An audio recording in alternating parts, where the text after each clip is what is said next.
Hello, I show you how to hard reset on Samsung Galaxy S7. Turn off the phone.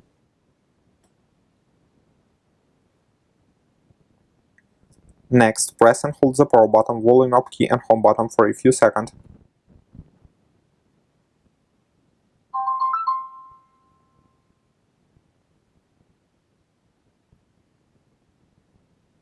Release the case when the Android logo appears.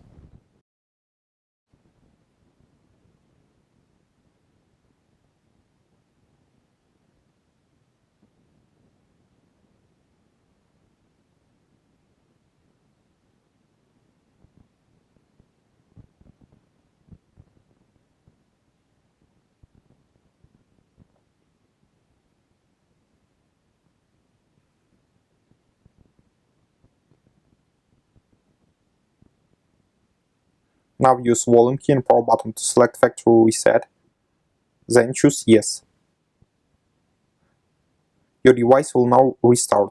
Thank you for your attention. Subscribe to our YouTube channel and rate the video.